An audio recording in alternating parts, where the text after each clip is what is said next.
Hey guys, today I'm going to be doing a coolant system service on this MY99 WRX. It's got the EJ205. We're going to be fully flushing the system and refilling with brand new nice coolant. It's a dead easy job to do. It should take a maximum of about half an hour. There's no excuse why you shouldn't do it. So let's give it a whirl, mate.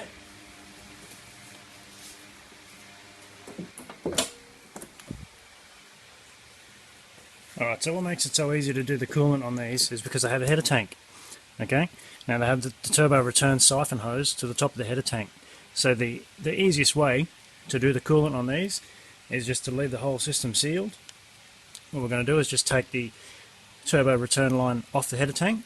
We're going to put a freshwater feed into the top of the header tank, and the old spent coolant is going to come out of the turbo siphon. So we're just going to put a rag down here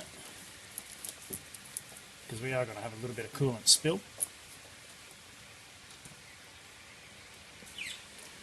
Have our hoses ready.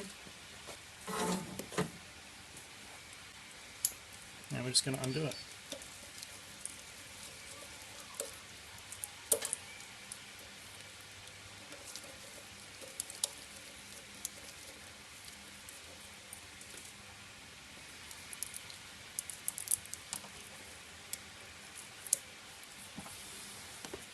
Right, so this is going to be the old coolant into our bucket.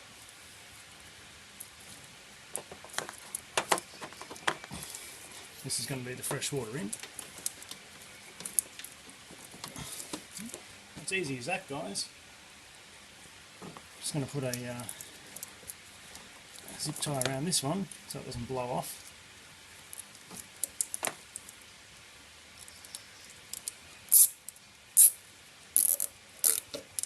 Why a zip tie? Because they're quick and they're cheap. There we are. Next step is to flush it into a bucket. Alright, so there's our bucket. This is where our spent coolant's going to come out.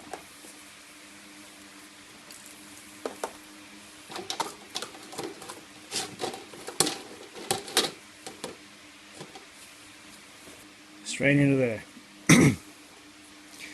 Now we're going to be flushing with nice clean rainwater out of a tank. There's no need to get too carried away with what kind of water you flush the engine with. If it's good enough for you to drink, it's good enough for you to put in your engine. Okay, so now I'm going to turn on the tap and we're going to see the water come out of the drain hose here in the bucket after it's gone through the engine and through the block and the radiator and everything. So let's go.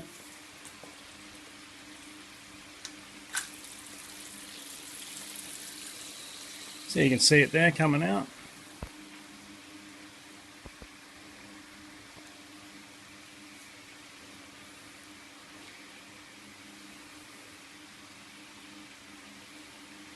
Now what we want to do is just keep draining it until we see the water run clear.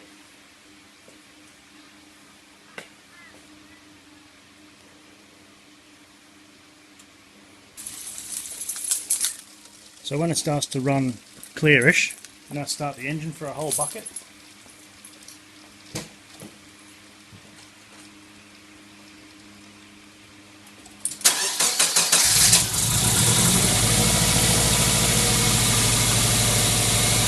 And that'll help cycle any old water out through the block and everything as well.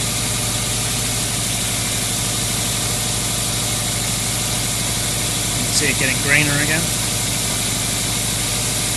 Well, this isn't dangerous because we're feeding fresh water straight into the header tank, which is on the drawdown. So it's not running without water, it's just running on our fresh water. Okay, so once you see the water run clear, then we can shut the engine off, shut our water hose feed off, and we're ready to finish it.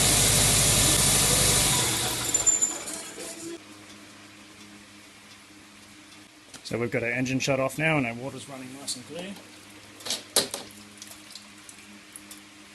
So that's completely flushed the block, or the whole system, the block, the heater, the engine, the heads, the radiator, all the hoses. It's all got nice, clean, pure water in it now. Cool. Now it's time to remove the feed and the drain hoses. So just get rid of our zip tie.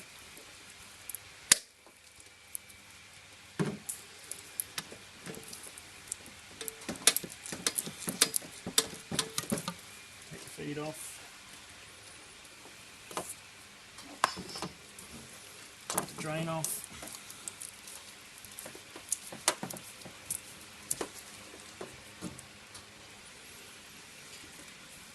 Now it's a great opportunity now to replace this siphon hose on the turbo. It sits right above the turbo. It's the highest point of the car. This one suffers a lot of heat, and it also gets a little bit of sunlight through the scoop vent. So it's very, very easy to get brittle and hard and fragile. So I'm going to take this opportunity to change it. So I'm going to keep our clamps nice and handy here.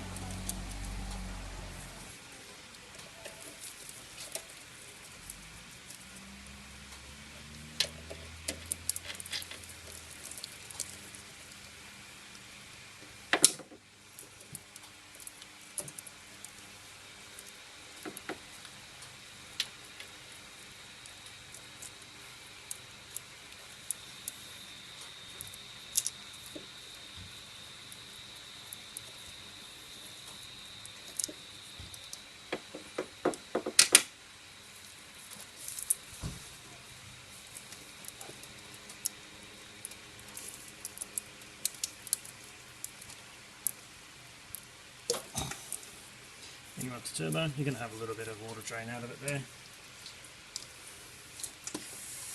because that's now the highest point. So there's our bit of hose.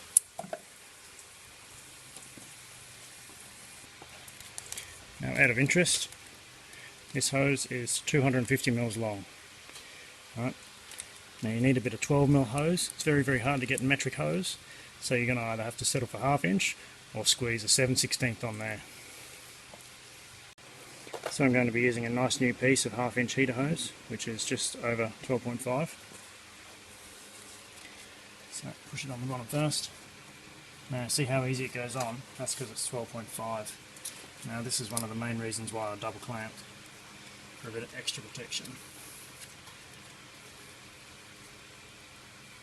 Because these screw clamps, sometimes they create a bubble underneath the little saddle area there, and it can cause a leak in the hose, like a little blister.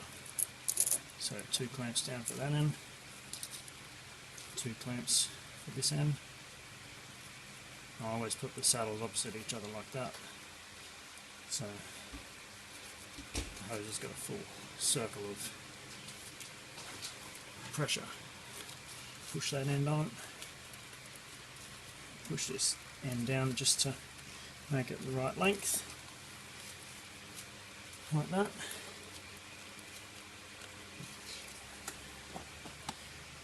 Now tighten up the clamps.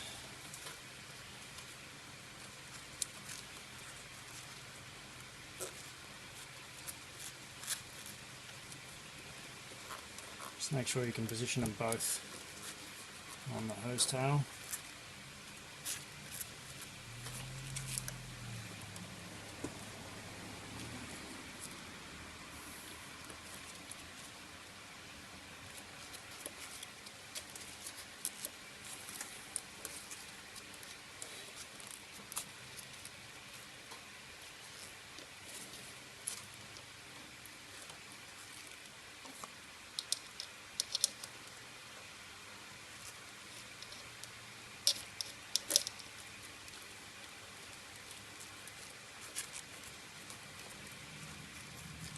And that. Now these ones.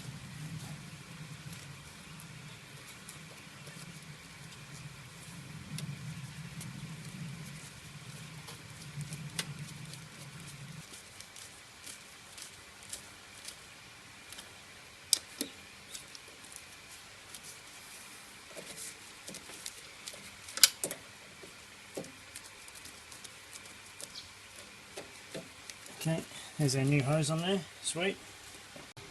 Now what we're going to do is just drain our coolant overflow bottle. So we can do that with our hoses again. And we're just going to put our drain hose up through the bottom here. And we're just going to drain the overflow straight into it and into our bucket. And just pull the overflow hose off.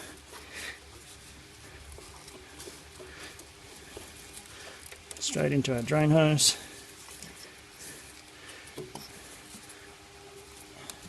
So we'll put it somewhere nice and low to let it drain out of the bottle. There we are. Now the bottle in these is in the inner guard. This is purely just a filler neck. Alright, so while that's happening we can give it a bit of a clean. I've got an old electric toothbrush. Stick it down in the neck.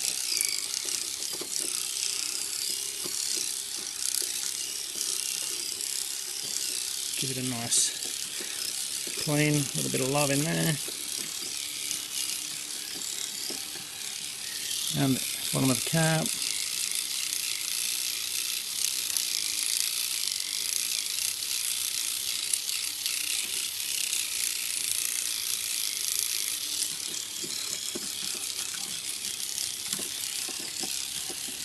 There we are.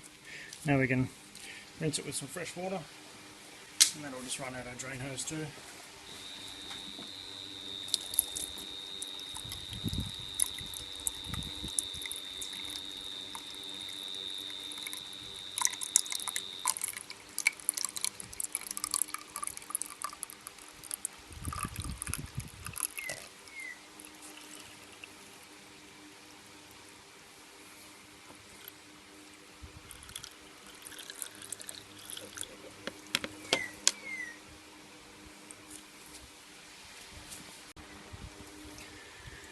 Okay, so when you're satisfied that that's clean and drained enough, we'll just pull our drain hose off,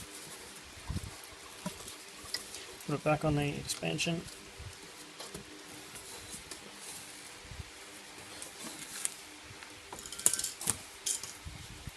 put our clamp back on. Now this isn't a pressurized hose, this is purely just a vacuum hose for the expansion, so it doesn't need a screw clamp on it, like that. Okay, cool. Alright, now we're ready to fill it up with nice new coolant. Alright, so now we're ready for our spill-free funnel and to top up our coolant. So, off with the cap.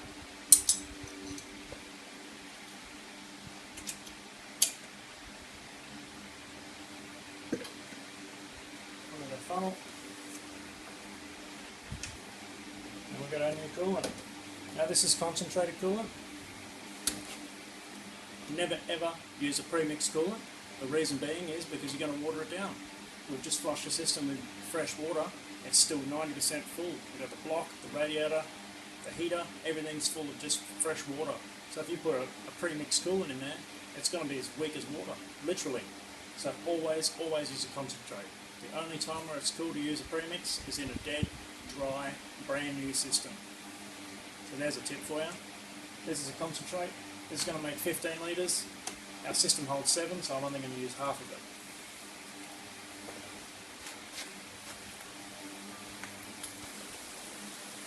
Alright, so in she goes.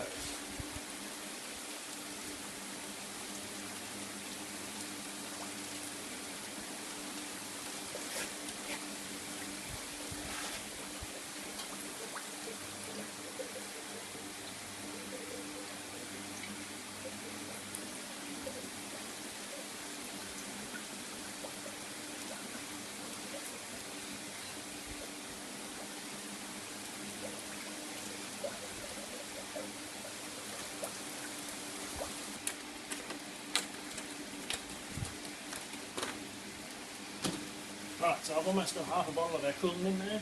We've got it up to here on the funnel. I'm just going to give it a little bit of time to settle the air, let it bubble out the top.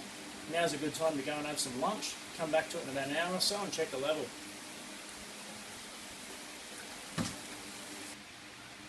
Alright, so we've just gone and had our old panini.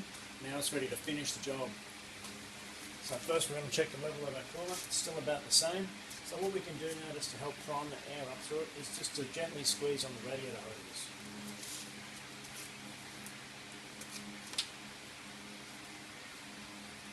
And what we're going to see is We're going to see the bubbles come up through the funnel here, if there is any air still in the system.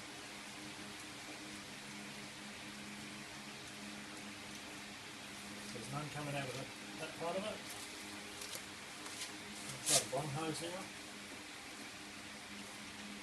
There's some.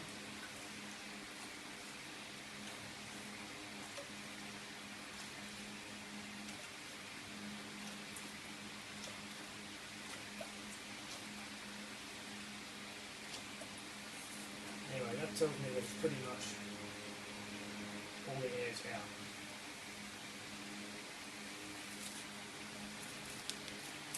What we're going to do now is just start the car for a few seconds just to get the water circulating and then stop it.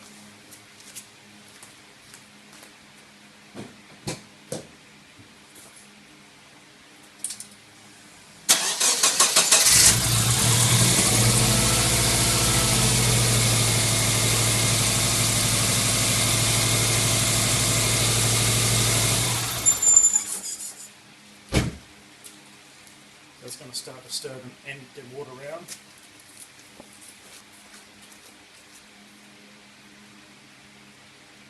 A couple more squeezes on the hoses.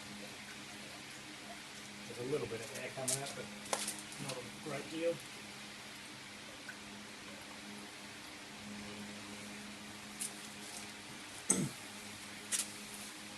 Alright, so I'm pretty satisfied that most of the air is out of the system. So now it's time to start the motor up. And we're just going to run it until normal operating temperature. Meanwhile, keeping an eye on the funnel, make sure that it doesn't get below the cap. And that's going to bleed all the air out of the system. Also helps if you can park it on an incline, so the header tank is as high as possible, because that's where we want our air to rise to the highest portion. Alright, so let's start the motor.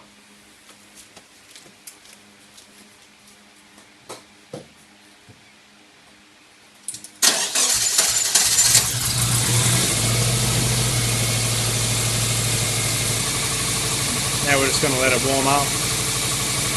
Normal operating temperature. Just keep an eye on the temperature gauge inside the car. Make sure it doesn't do anything strange. So either stay dead cold or all of a sudden have a heat spike.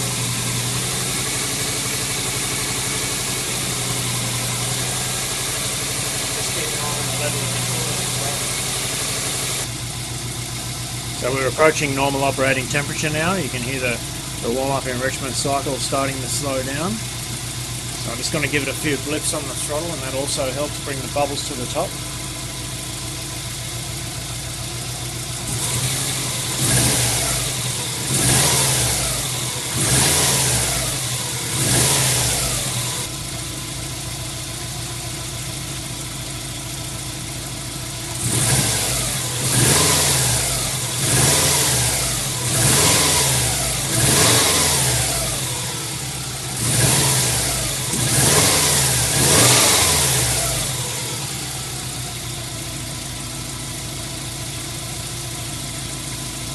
So what we're aiming for is just to run it until the fans turn on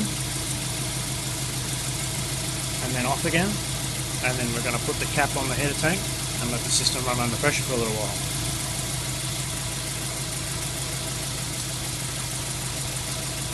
What you want to do while you're waiting for the car to warm up is just clean the cap. Just have a look at it. Make sure that it's not torn where it seals or anything. Make sure there's no grit underneath the expansion valve. So that's this fella here. That's this little poppet valve here, okay? That's the one that lets the water suck back in when it's contracting, when it's cold, okay? So make sure there's nothing underneath that little seat. If the cap's in good condition, just give it a rinse and get it ready to fit back on, because we're going to need to put that back on in a minute.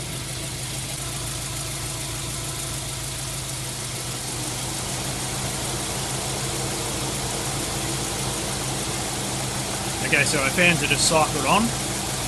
We're just going to wait for them to cycle off again.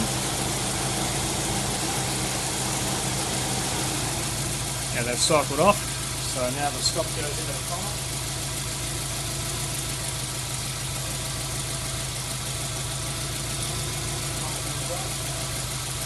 capture our time.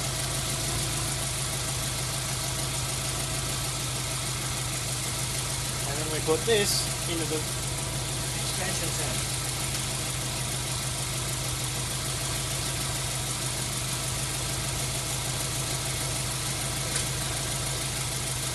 Just don't put it in too fast.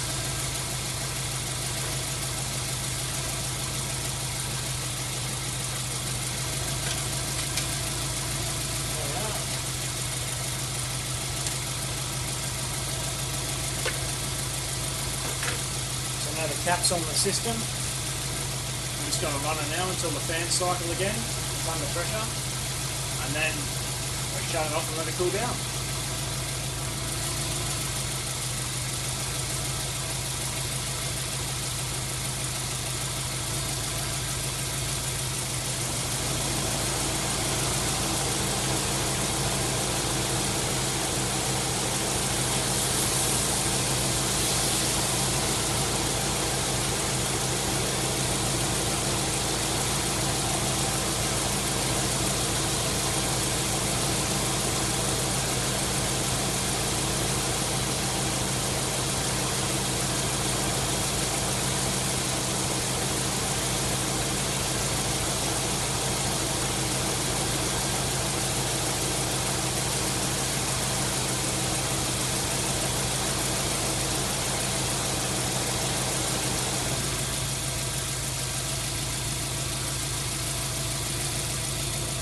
Alright, so the fans have just cycled on and off under pressure.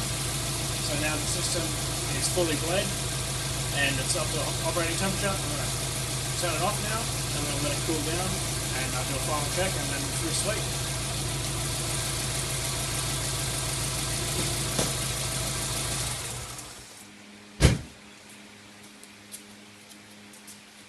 So now it's just a matter of checking the system over, checking for any leaks now it's under pressure, especially around the hose that we just fitted.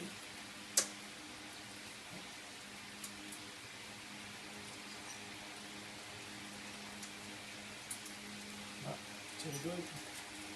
And we didn't have anything else undone, so if there was no leaks before, there won't be any leaks now. Okay, that all looks sweet.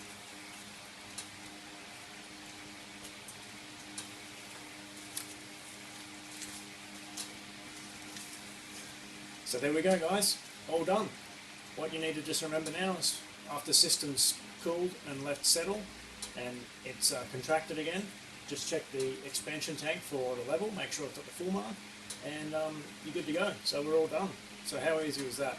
There's no excuses for not keeping your cooling system serviced on your EJ20 turbo. So go and do it. Thanks for watching.